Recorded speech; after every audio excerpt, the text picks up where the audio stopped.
И décollage.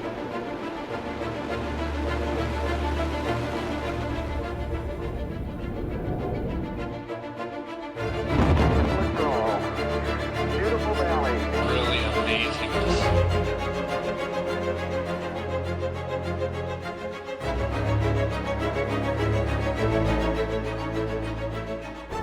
Deux, un, top. Russia's Soyuz launch system is the result of more than 50 years of gradual evolution.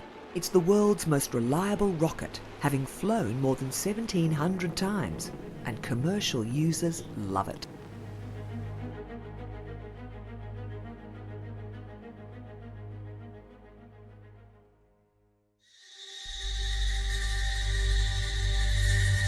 In the 1950s, when the USSR and the USA emerged as post-war superpowers, ballistic missile technology was pushed centre stage. Early results were frequently catastrophic.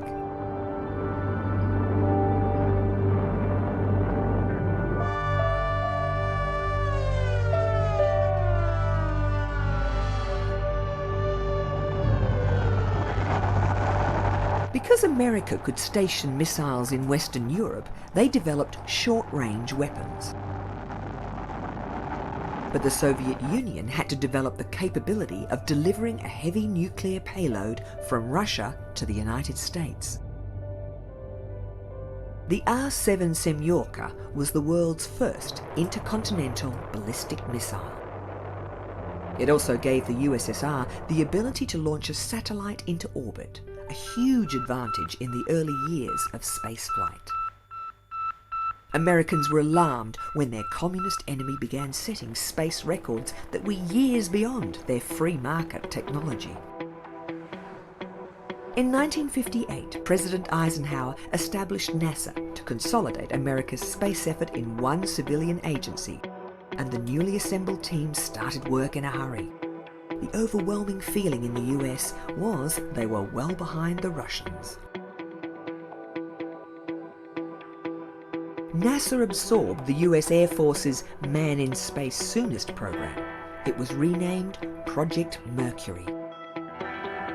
Engineers began work on a titanium space capsule that could sustain a human in the vacuum of space and withstand the searing heat of re-entry. As prospective astronauts, 110 military test pilots met NASA's basic prerequisites and were invited to enter the rigorous selection process devised to choose the Project Mercury team.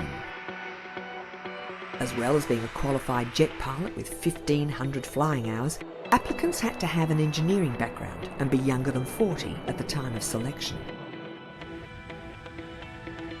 But some pilots were reluctant to volunteer, feeling that astronauts would do little flying, simply serving as glamorized lab rats. When the first 7 astronauts were introduced at a press conference, they were lauded as movie stars.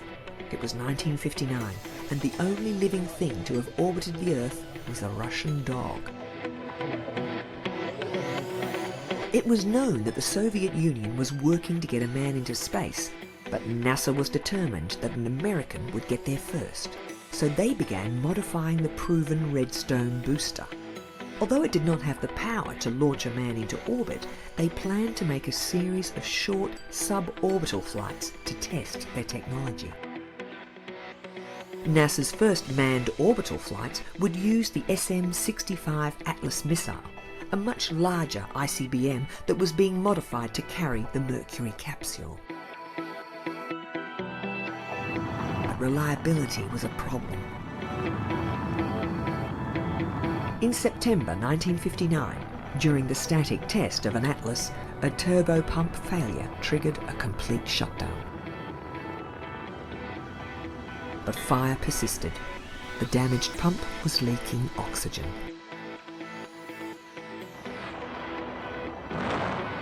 Damage to the pad took 7 months to repair.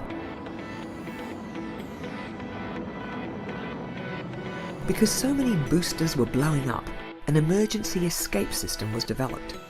A tower atop the capsule housed a small but powerful solid fuel rocket that could pull the spacecraft clear of a catastrophic failure.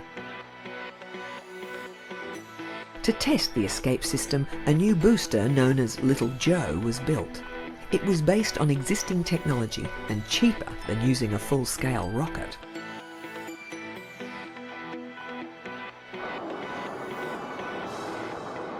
The escape tower was tested on the ground at maximum dynamic stress and at very high altitude. A complex sequence of events had to happen automatically to return the capsule safely to an ocean splashdown. This would give problems at a later stage of testing.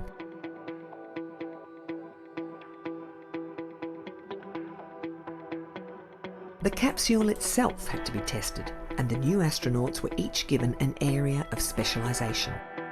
Engineers would get direct input from the people who would fly the Mercury spacecraft. At NASA's Langley Research Center, the new astronauts were schooled in concepts such as retrofire and re-entry. The Mercury 7 all had engineering degrees, and even at this stage, their feedback was leading to redesign of capsule control systems.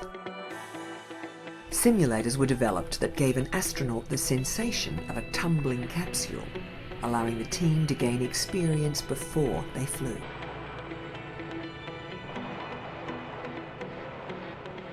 On special flights, they had a taste of zero gravity. Towards the end of 1960, the Mercury team was nearing full-scale flight tests. The first Mercury-Redstone combination would make an unmanned suborbital flight to qualify the system. Alan Shepard had been selected to make the first manned flight, and it seemed he would be the first man in space. Known as MR1, this first Project Mercury vehicle was assembled at Cape Canaveral's Launch Complex 5. It would test the automated flight control, the launch and tracking system, as well as recovery procedures. The capsule's automated abort system, a vital safety feature, would also be tested.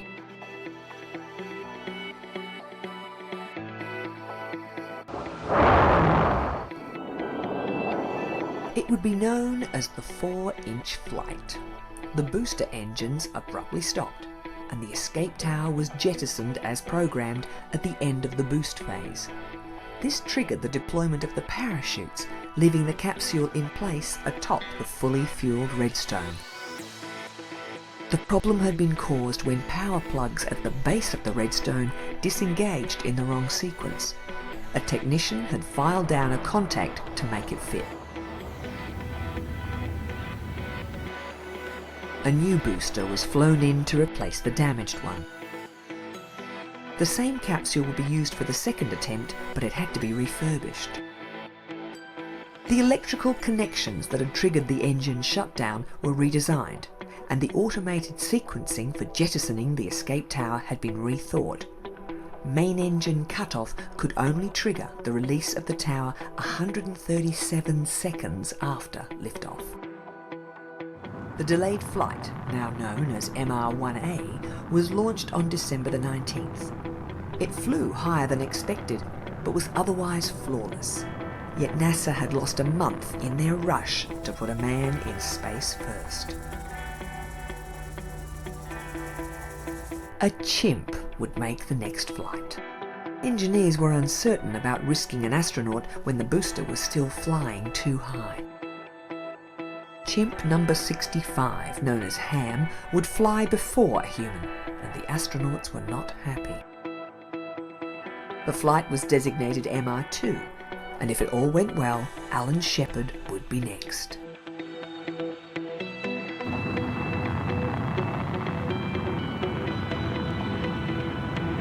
But things did not go well. An overactive pump depleted the engine's liquid oxygen too quickly, and when the engine pressure dropped, the escape system kicked in, lifting Ham's capsule to an altitude of 253 kilometres, far higher than had been planned. Because the escape system had activated, the capsule's retro rockets had been jettisoned, meaning the spacecraft's ballistic return to Earth could not be slowed. Ham, the Astro chimp, experienced more than 14 G during re-entry. Next, a valve opened early and the capsule lost pressure. Finally, when the capsule splashed down, 200 kilometres beyond the planned point, the impact bag was shredded and the heat shield had punched holes in the capsule base, flooding it with seawater.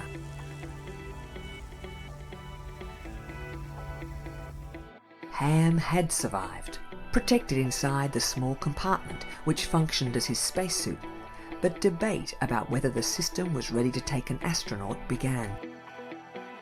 An extra flight to sort out the bugs in the Redstone booster was scheduled. At the same time, NASA was preparing the much larger Atlas booster in readiness for orbital flights. Developed as a weapons delivery missile, the Atlas was also being used to launch satellites. Its very thin stainless steel skin made it very light, but it was also fragile, and its early safety record was not good.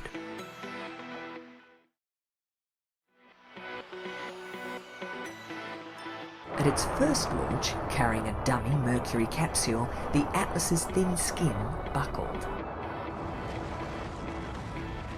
It would be strengthened for all subsequent flights.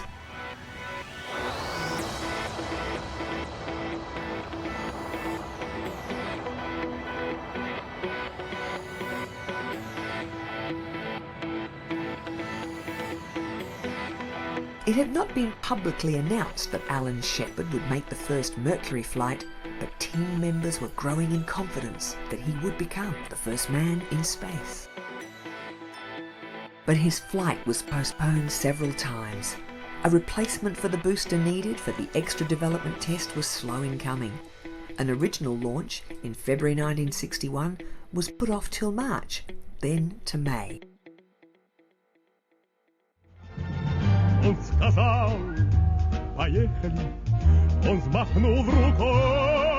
In April, the Soviet team had yet another surprise.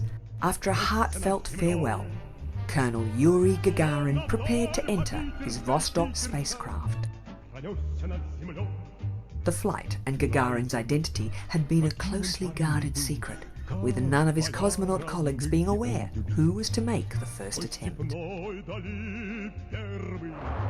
The craft would function automatically, with Yuri Gagarin needing to enter a code to unlock the controls should it be necessary.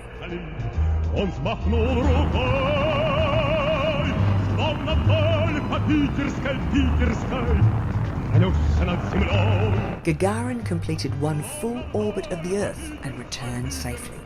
He was only in radio contact while flying over Russia. The first cosmonaut was a hero. The first manned spaceflight captured the world's attention, and it surprised the Soviet Union as much as anyone. The smiling Gagarin became a huge asset to his country.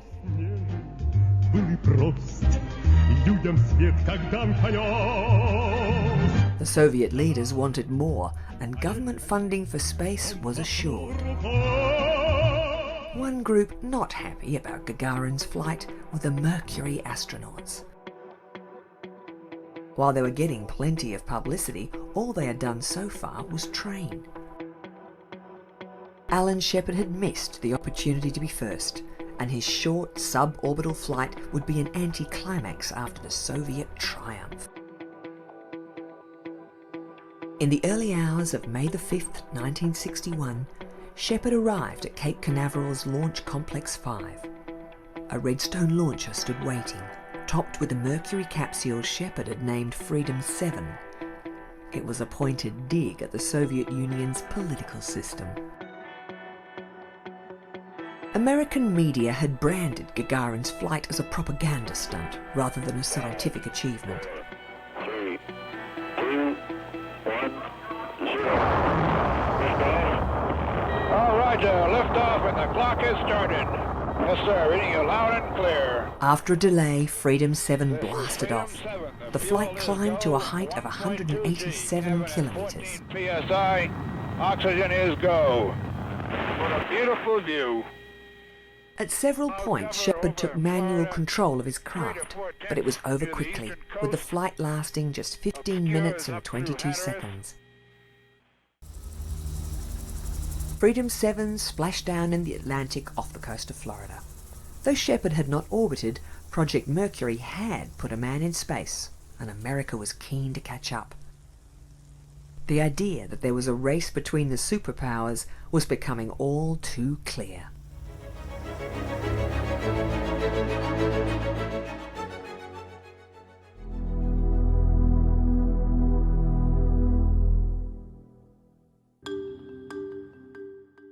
Launched in June 2003, ESA's Mars Express reached Mars in less than 7 months.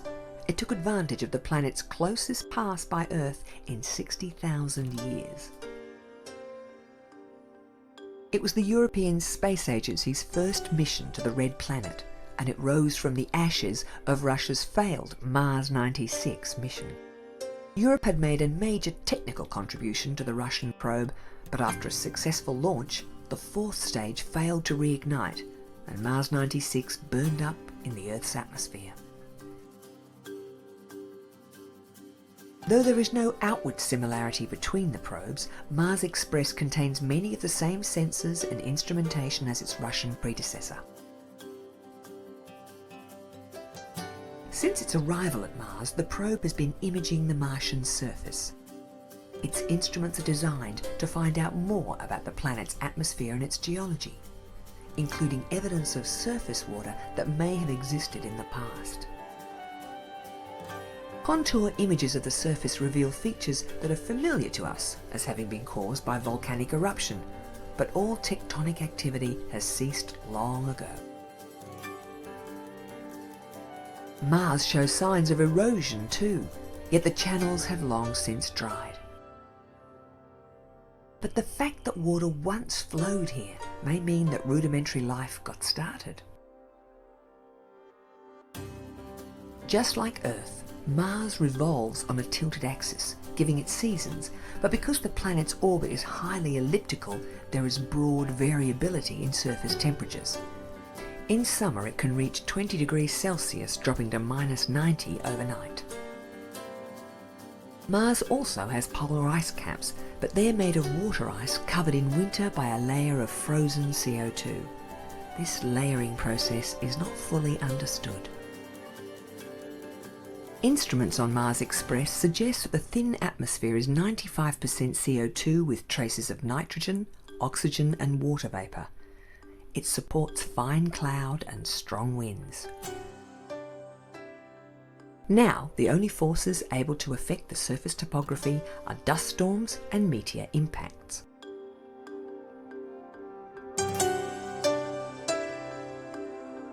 Mars Express is in an elliptical orbit around Mars at right angles to the orbit of Phobos, Mars's major moon. Recently, it made its closest approach to the tiny moon, which is too small to have a spherical shape.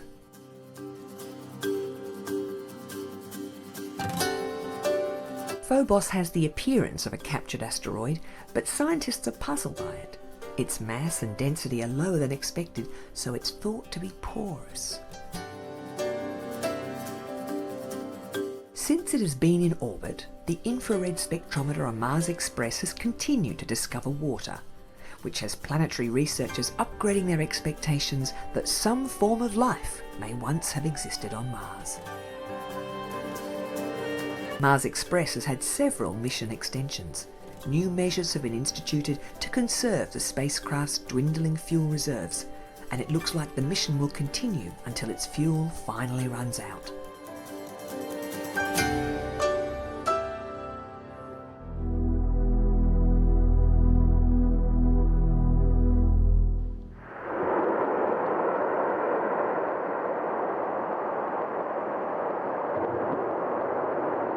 Russia's iconic Soyuz launcher at the Baikonur Cosmodrome.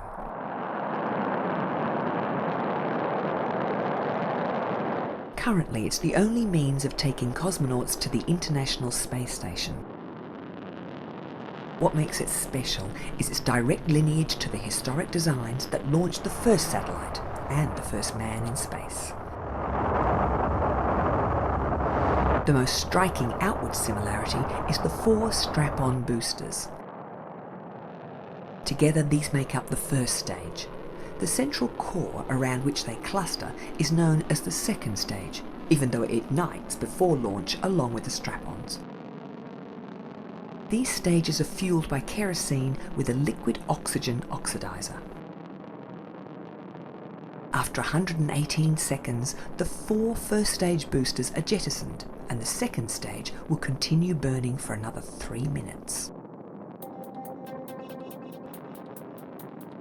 Like other Russian rockets, the Soyuz takes its name from one of its most frequently lifted payloads, the Soyuz spacecraft, which has been in service since 1967. Since the retirement of the US Space Shuttle, the Soyuz spacecraft has played an indispensable role in ferrying crews to and from the International Space Station. With a capacity of 3 cosmonauts, and with the ISS having a working team of 6, there need to be 2 Soyuz spacecraft on hand at the space station in case an evacuation is required. The Soyuz launch system uses very simple production techniques. Unlike the American shuttle and the Saturn V's, the Soyuz is assembled horizontally, which saves a huge amount of extra manufacturing hardware and complexity. Final integration happens on a rail car and incorporates the lifting arm that will raise the rocket at the launch pad. The trip to the pad happens at a walking pace, and it is a Russian tradition that cosmonauts due to fly will witness the rollout. At the pad, hydraulics are used to raise the Soyuz to vertical, where it is suspended above the flame pit and supported by 4 counterweighted arms. Fueling and service gantries also surround the rocket. The gantries will be withdrawn before launch, leaving the unique tulip-shaped configuration. This was originally devised to add extra support to the waiting rocket, as the Baikonur launch site is known for its strong winds. In 2011, a Soyuz launcher was being prepared for launch from a new site. It has been adapted for use at the European Spaceport in French Guiana. 5, 4, 3, 2, 1, top. With improved lift capacity and an enviable launch record, commercial satellite clients just love the Soyuz.